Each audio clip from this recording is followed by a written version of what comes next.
Well, welcome back to my ninth video in my series. There's so much to cover. I gotta dive right in.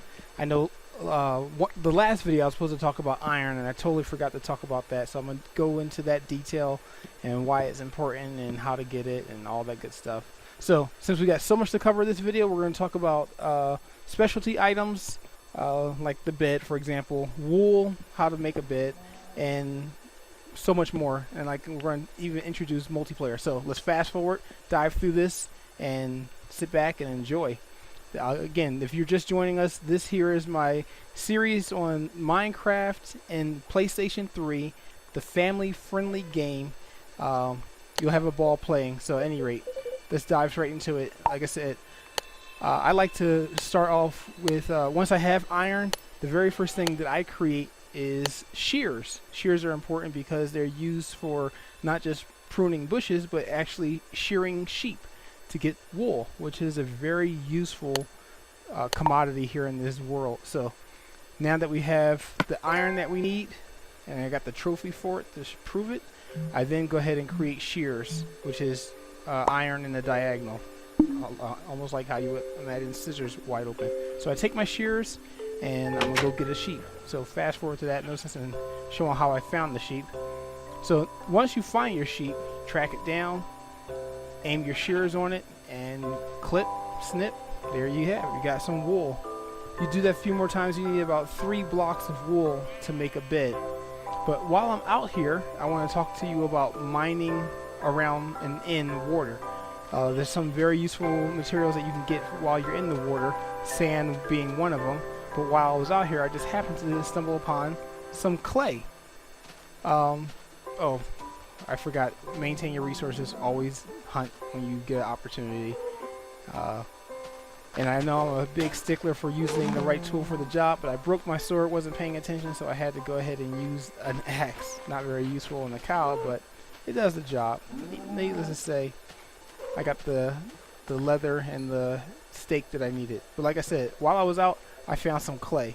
Clay is a useful material, but it has so many uses I can't get into it right now. I'm just going to collect some, and I'll talk about those later. But what I want to talk about is technique and basically digging while you're in the water. If you're in water and you're digging, you want to use a shovel. That's the most useful tool for that particular job. But keep in mind that when you're totally submersed in water, you're going to dig a lot slower than being on the surface of water. See, underwater, not as quick. Digging on the surface of water, you move a little bit quicker. So again, this is underwater. It takes so long to do anything. It's like half or a third of the speed. And another thing about working around water is you can drown. As you saw, the air bubbles came up. I talked about that in the previous video. But like I said, when you're working in water, you want to stay above the surface and use your tool to get the materials that you need. So anyway, fast forward through that, back to getting some more wool. It's getting late. I was out there doing that all day long. I got the wool that I need. Time to head on inside before the sun sets, because as everyone knows, what? I don't work outside at night. Exactly. Alright, I foot stumped that enough. Time to head on in. I got the materials that I need, and we're going to talk about some cosmetic changes. Now that I've got the materials to make a bed, that's the next thing I'm going to do, is make a bed. But because I like the aesthetics and making sure my place looks the way I like, I'm not going to just put my bed down in the foyer. I'm actually going to make a bedroom. So first, gather the materials to make a bed. Got my crafting table, open it up, go over, get the bed. Again, 3 wool at the top, 3 blocks of wood at the bottom. There's your bed. Now you're ready to make a bedroom. So find a place. Now what I do is I look around. I kind of have an idea of what I want the place to look like roughly, but it pretty much comes together as opportunities present themselves. That steak that I just picked up and put that in the furnace so it's ready for me when I'm hungry. I'm not hungry now, but you don't want to wait until you're hungry to start cooking. So at any rate, I look around thinking this place won't quite do it. I go down into my cellar where I'm going to do the mining at. I look around, I'm thinking, not a place I want a bedroom. I want to be this far below ground, just in case, you know, I strike something or I hear too many monsters.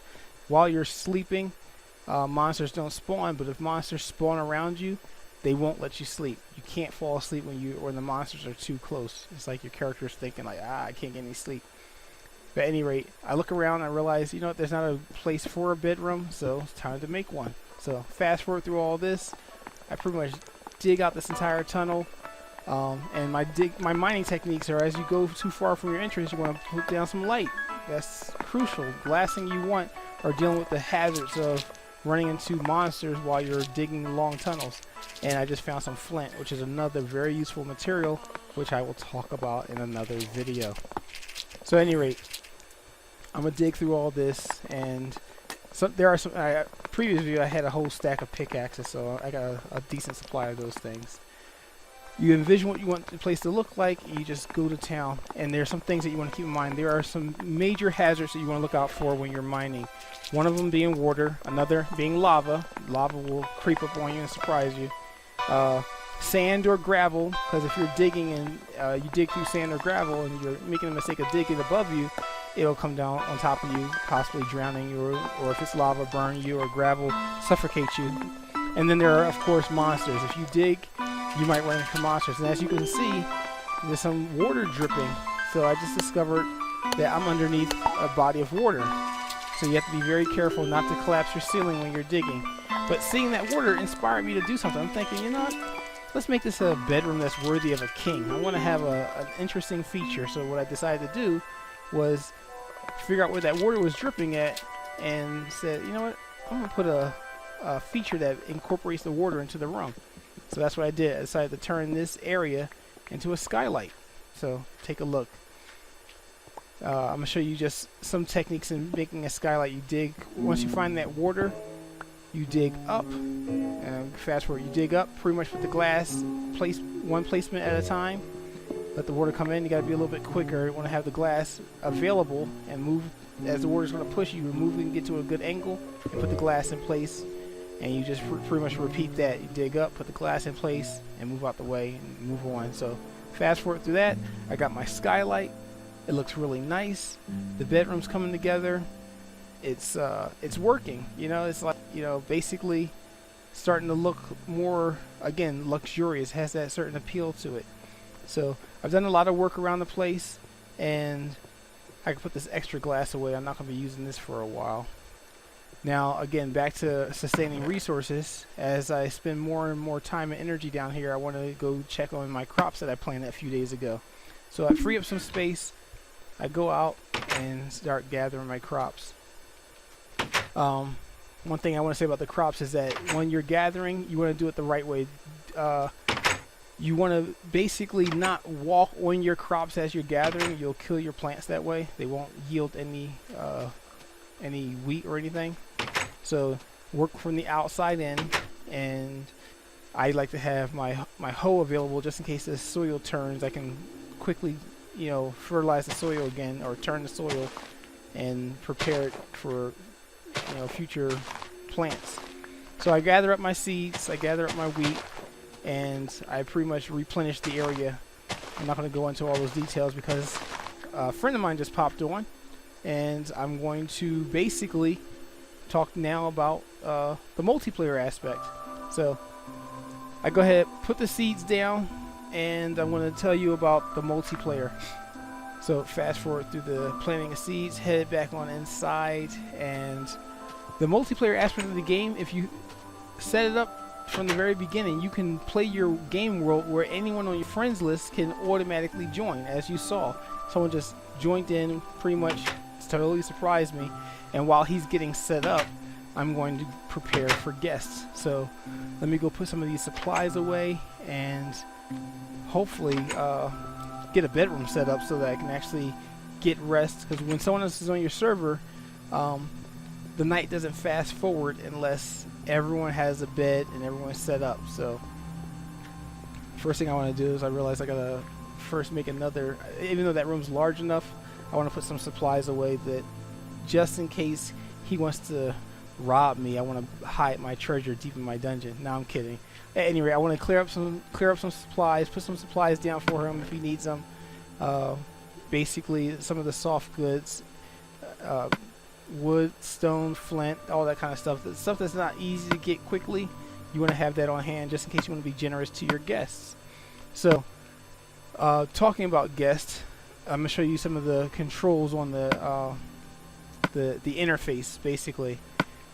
So, first thing, the map, even though it's not much of an interface, is one thing that you can actually use to see where your players are at.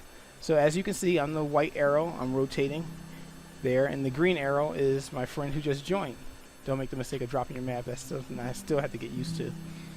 So now that I can see them, now here's the game interface. This is basically the window that you use to invite players or host a game or kick players out. If you see the microphone reflection symbol, that means he has his microphone set up. And like I said, if you needed to, you can kick a player out of your game world. I have my microphone set up, so you'll hear, it'll brighten up as I talk. So as I speak in the game, like, hey, can you hear me? The microphone will reflect and show that it's actually transmitting. So I'll send a shout out to him. He'll hear it coming through his speakers loud and clear, and then he'll realize, wow, this game actually has a microphone interface. You can talk to anyone on the channel. So as I talk to him, the mic reflects, hey, can you hear me? Blah, blah, blah. He'll then set up his microphone and start speaking back. So at any rate, like I said, in this video I talked about iron. I talked about making shears to get wool, talked about getting wool to make a bed, talked about setting up. Oh, another thing, sorry about that, I forgot to tell you. If you want, you can actually invite players by sending game invites, one person at a time. But at any rate, yeah, there he is. Hey, what's going on? Pretty good. Go ahead. I'm going to wrap up this video. Basically, almost definitely, yeah. I said when this thing gets out onto like a platform I can play it anyway, on, where I'm not like worried about my mouse buttons and pointing. Like the video, subscribe to my channel. We'll talk about more about I'm in your world now. It's cool that your server, your world was up where I could just join. Anyway, subscribe. I'll check you guys later.